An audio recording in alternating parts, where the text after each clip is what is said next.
Hello, Serge here for the Backyard Driving Range.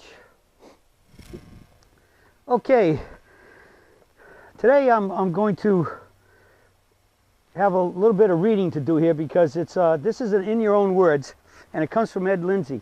And the way it has happened is Ed sent in a comment to customer service, almost like a question or a statement, and I sent him back an email and asked him if he could write me back and tell me what led him to his awakening or figuring this out. And so this is how it started. Ed started by sending this to me. He said, "Thank you again. Your daily hints are constant input to keeping the swing the way it's supposed to be. Your reminder the other day to keep the club light by aiming the shaft down the line helped me immensely today. By keeping the club pointing to the sky, it improved every shot for me today from driver through wedge. I think I had been going into the sacred burial ground without knowing it. On my drives, it allowed me to put more speed into the swing and improve my distance. I was hitting it even with the 20 years younger guys."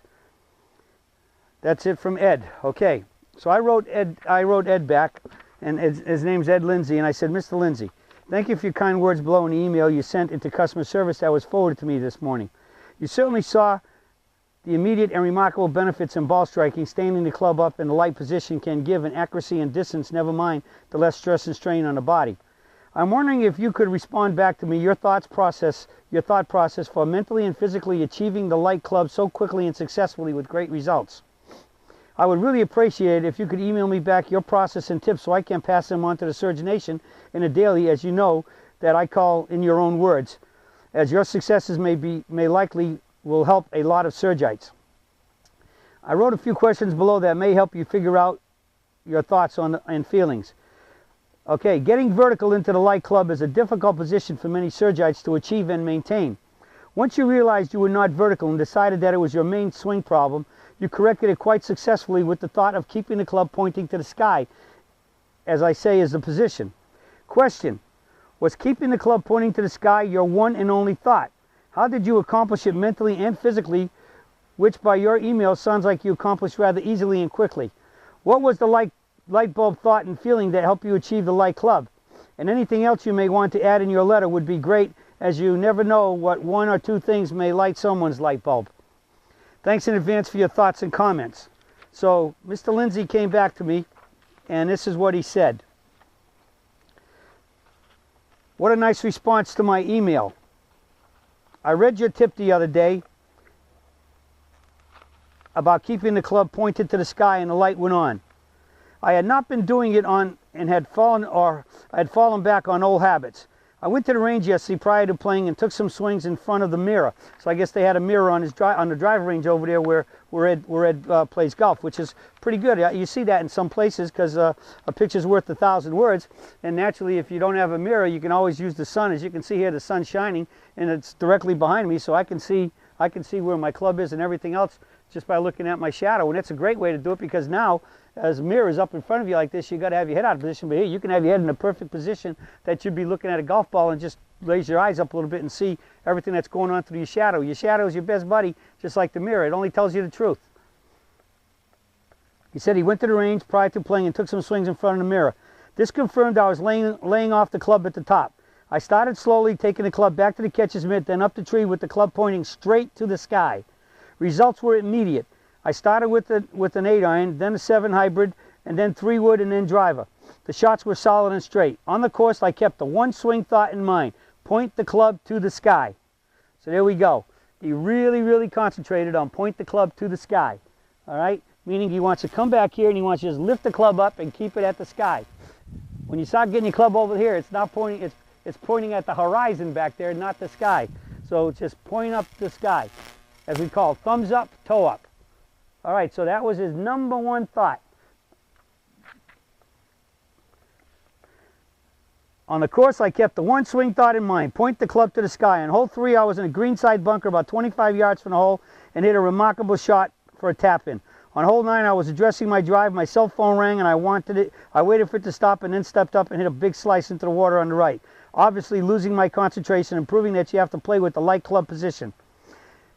I read your tips every day. I'm 83 years old, 5 foot 5 inches tall, 138 pounds, play 3 times a week, year round, and have a 12 handicap. It was 18 2 years ago when I took up the Surge swing. Thank you so much, Ed. Well, thank you for getting back, Ed, and hopefully we can. This tip's going to help some folks. Why does the club have to go up to the sky? Because up is light, up is up and down, gravity. We want gravity to be your friend. Gravity is the #1 law. All the other laws of gravity revolve around and respond to gravity. All right, and the golf club. I do this challenge a lot with folks, and they never take the challenge, but they give me the right answer. I say, if I was to put a stopwatch on you and you stand there and hold the club up like this, and I'm going to time how long you can hold it there, and then we're going to time how long you can hold it here, which one are you going to hold up longer? And they always say this one. Okay, hold it up longer. Why? Because there's no stress and strain on the muscles of my hands, my wrists, my forearm, my shoulders, even down and all the way through my body. And over here, there's no stress and strain. Here, there's plenty. And I know that obviously, if it's stress and strain, it's going to start weakening up and getting heavier and heavier, and I'm going to have trouble controlling it. And when they've been around peak performance long enough, they know the term. It's light. Light is right. I mean, I don't even have to stand here. I can be looking the other way and just open my hands up. And I know it's going to drop straight down. Over here, even if I'm looking at it, if I open my hand up, the club's going to fall backwards. It's heavy. Light is right. You can swing a light club faster and more controlled than a heavy club. And God only designed our arms to swing one way, up and down in front of our body. So if you're checking out your swing, whether you videotape it or you stand here and you look at your shadow, and again, I can see it here. If I can see that club in this position here, I can see that way it's leaning away, and it's leaning back that way versus straight up. You can come right here and get it up there and look at it there and see that that's laid off. And that's over, and that's here. And you can actually see if you were crossing the line too much, you can still see it. Your shadow is your best buddy, but light is right. And when you stand up here, we got some degrees. 12 o'clock is perfect, right? But we can go over here. You can, as long as your club still starts to fall down. It's when your club doesn't fall down anymore. It's when the club's really reach heavy, and now it's working against you instead of helping you. So you can always do this little test. Just stand here and just shake the club.